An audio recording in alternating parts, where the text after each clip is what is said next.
Welcome to my very first two-page Tuesday.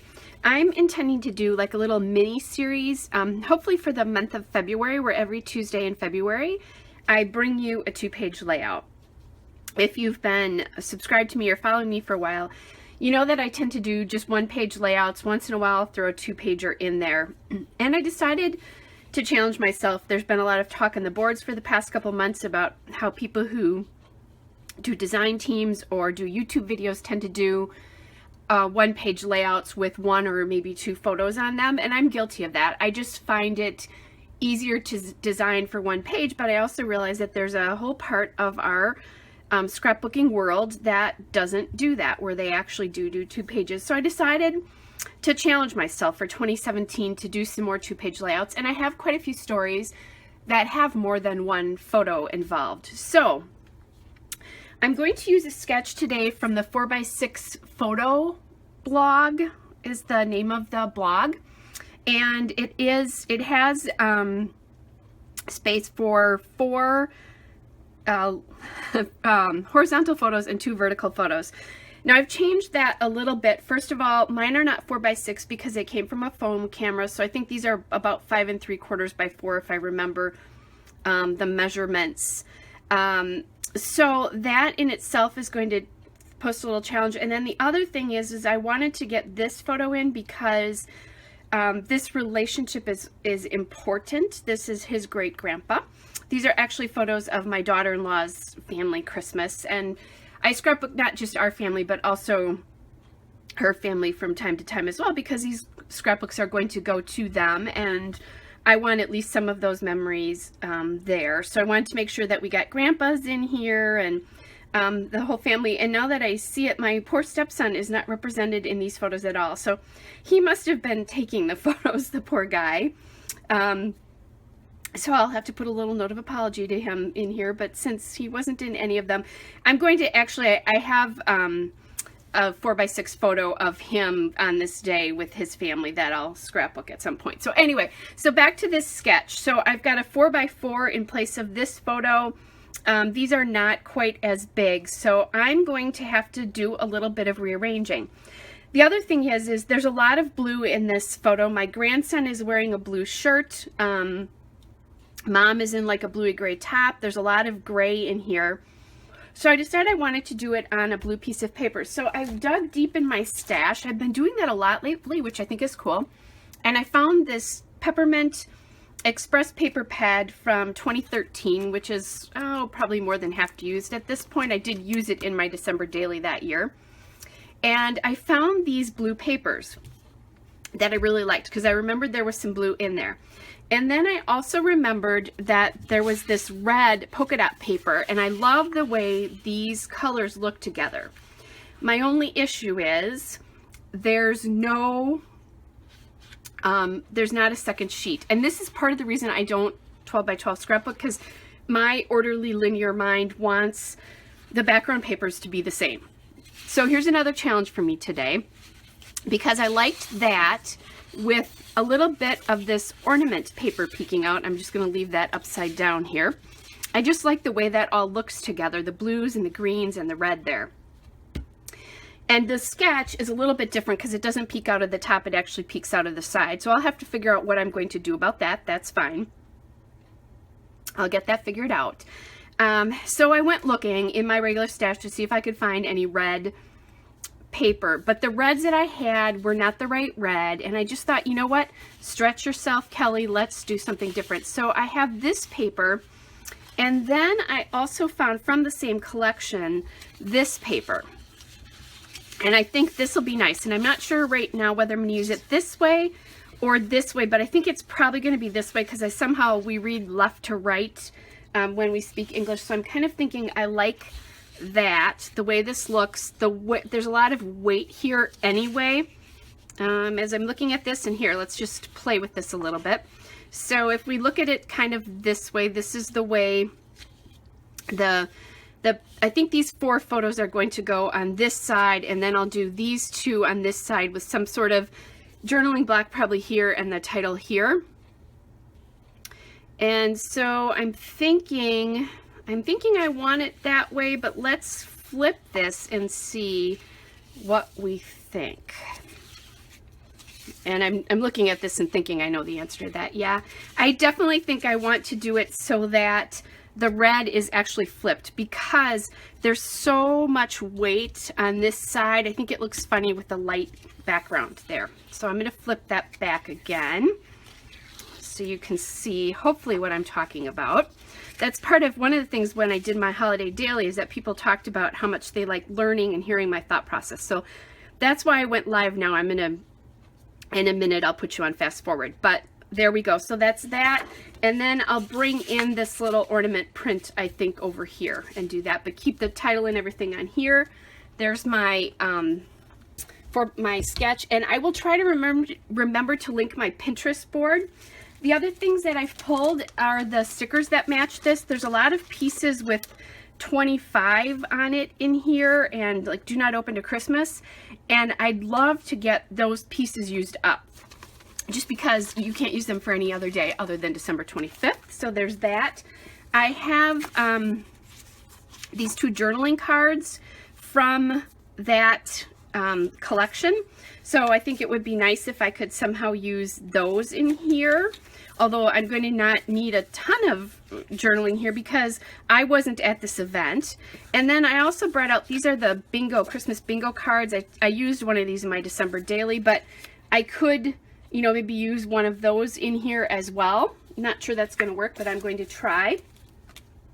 I have a few die cuts left from this collection, but I also have some die cuts from the Be Merry collection, so I'm going to have those at hand.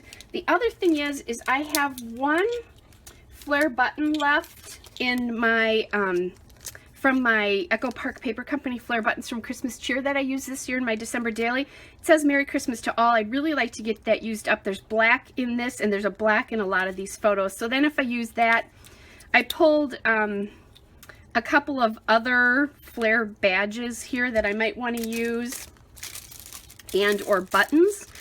And then the other thing is, in the interest of, I'm pulling a lot of older stash, in my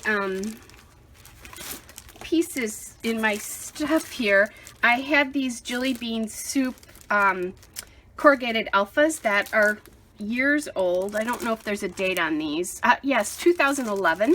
They need to get used up, and I've barely used them. I think part of it is, this one's from 2010 even. So I barely use them. I think part of it is you have to punch them out, and you had to put adhesive on them. Thickers started, you know, I got really big into thickers then, so I really want to use these in some way, shape, or form. So I think I'm going to try to use at least part of that for my title. And then I have just my die cuts from Ellie's Studio that I was using all Christmas long.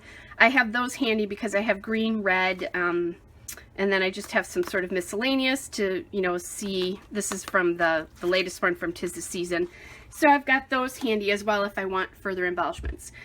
So without further ado, let's put you on fast forward and let's get started scrapping.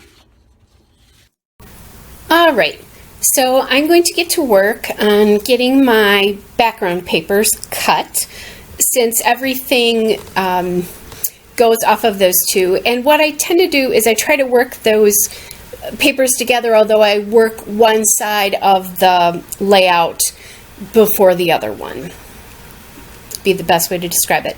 So I am using that, I have that sketch on my iPad in front of me from the 4x6 photo blog.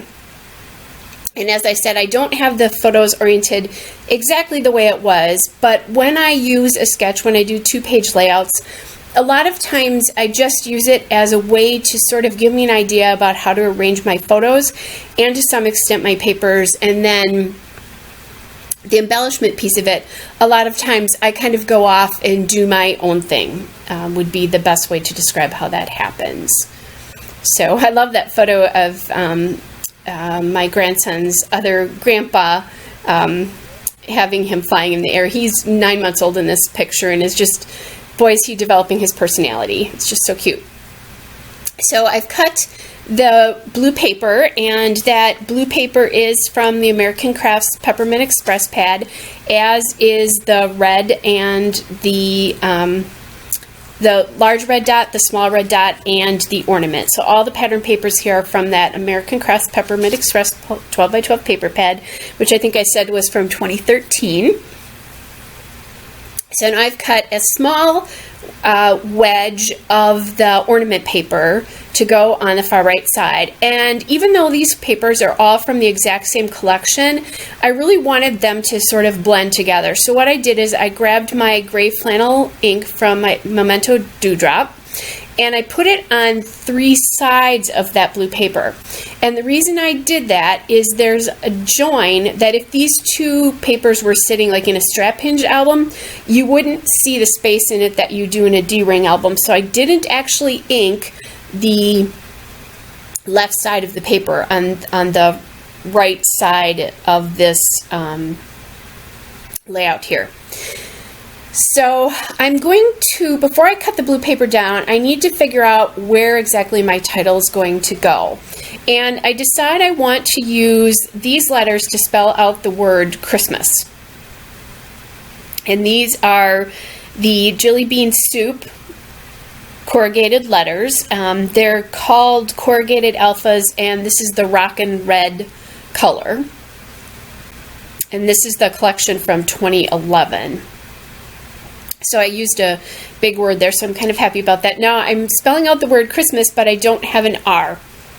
So what I'm going to do is take a P, and I'm going to use that to make that. And then I realized that I only had one S.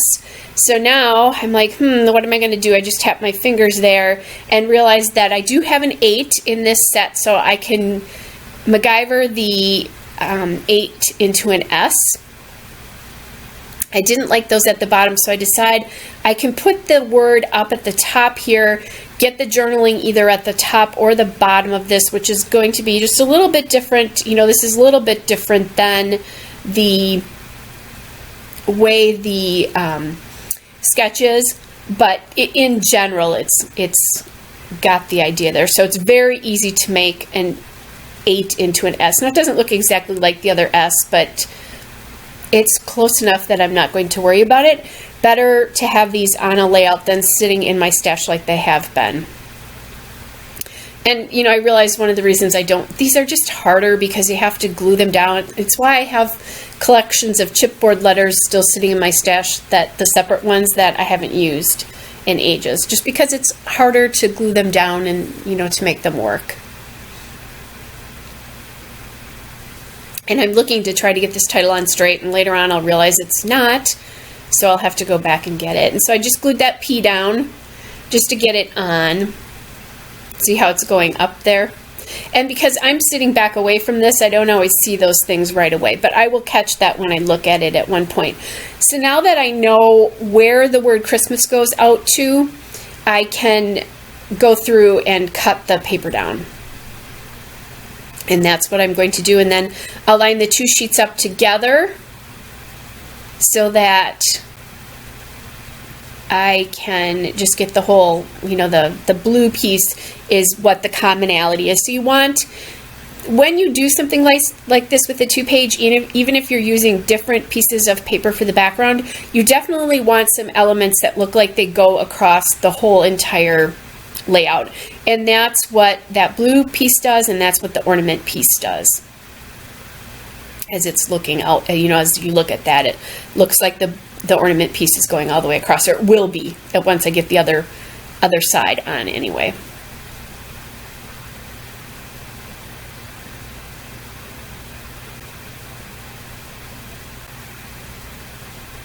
And I'd forgotten how big that was, so I just took my ruler and I'm trying to decide where I want to cut it so I can figure out what I want to see.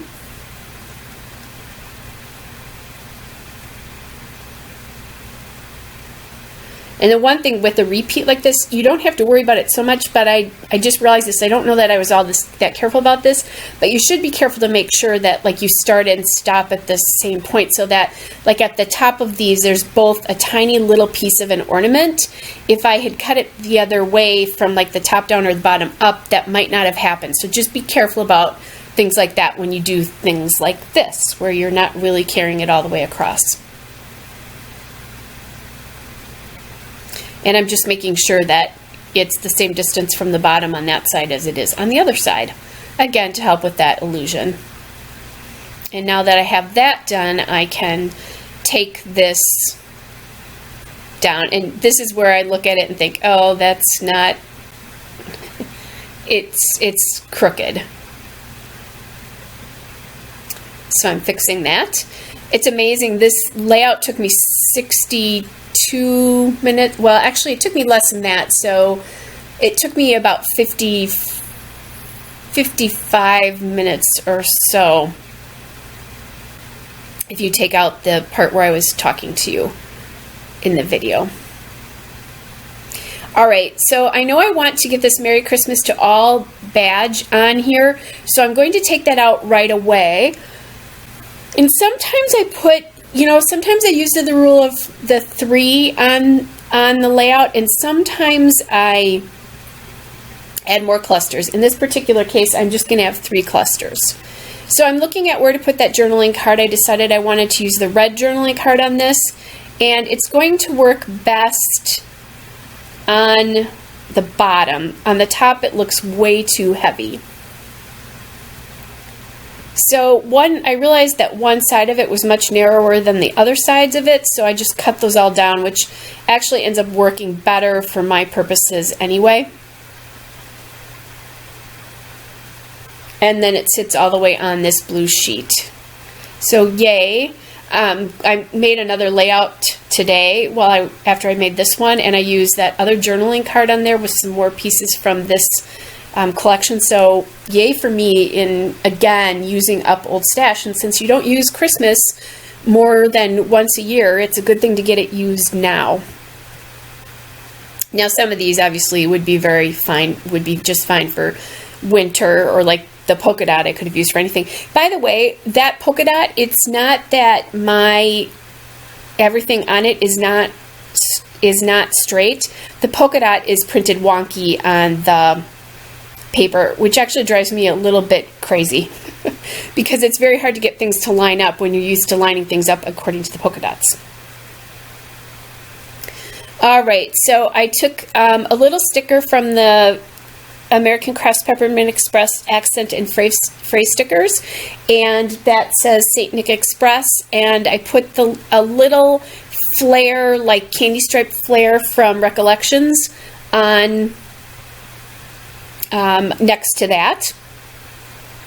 And then on the top, I was thinking about using the Let It Snow flare, but I didn't care for that as much, so I used the one with the little Santa belt, and then a sticker that says do not open until the 25th. So I used one of the pieces that has a 25 on it that I wanted to. I'm going to add this ornament sticker from that accent and phrase stickers collection there, just to give that cluster on the far right there a little bit more weight.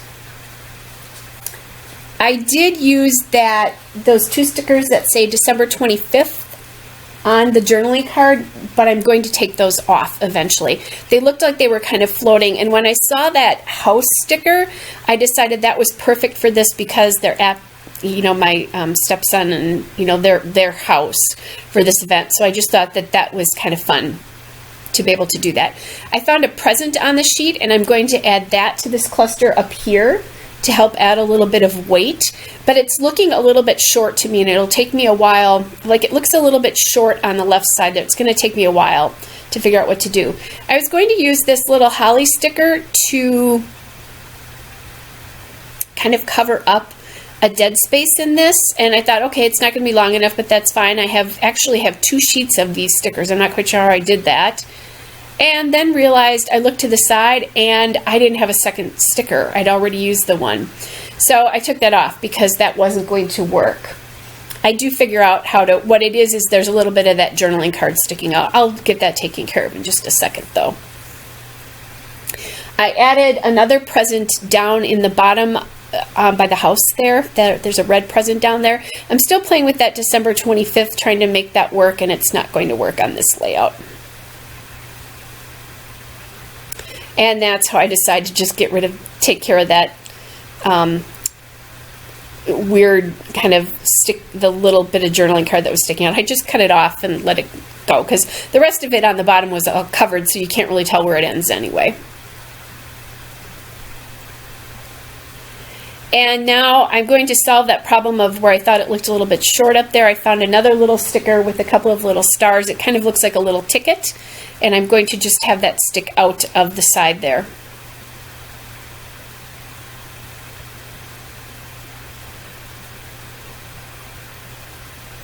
All right, so I like the way that cluster's looking.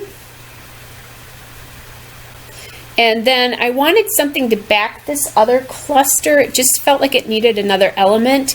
So I grabbed the blue ornament from the other sheet and put that behind. And I'm going to fool with this a little bit. But I'm going to put that behind this other cluster here. And these stickers, once you take them off the sheet, are really not all that sticky. So I'm adding ATG behind them to get them to lay down here. Which is really, I'm almost glad that I didn't have that second sheet of the red polka dot, because I think it really enhances this layout to have the two different background sheets there. So now I've taken my mini letter stickers from the Webster's Pages Gingerbread Village collection. They're called Little Letter Stickers, and I think this collection is from 2014, but I love this color. It's the perfect Christmas green. And what I'm going to do, I'm going to spell out spending and put that above, and then with Grandpa's on the bottom. So the title is Spending Christmas with Grandpa's. And it's my grandson's other grandfather, my daughter-in-law's dad, and her grandfather, so their great-grandpa. And they call them both Grandpa, and one of them is Grandpa Gordy, because that's his first name, and the other one is just Grandpa.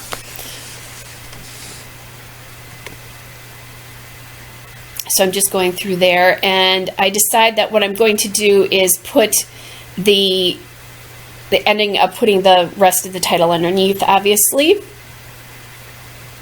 And I could spell out quite a few long words there, but they don't take up that much space because those letter stickers are so tiny, which they're awesome. I have these in a couple of different colors. I know I have a yellow for sure.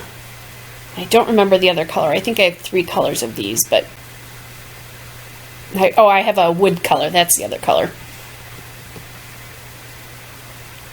All right, I'm not going to journal on this until it's done, so you can take a look at what that all looks like together, and the still shot and the couple of detail shots that are coming up. Thanks for joining me for my very first 2-page Tuesday, and I'll be back again next week with another one. Bye!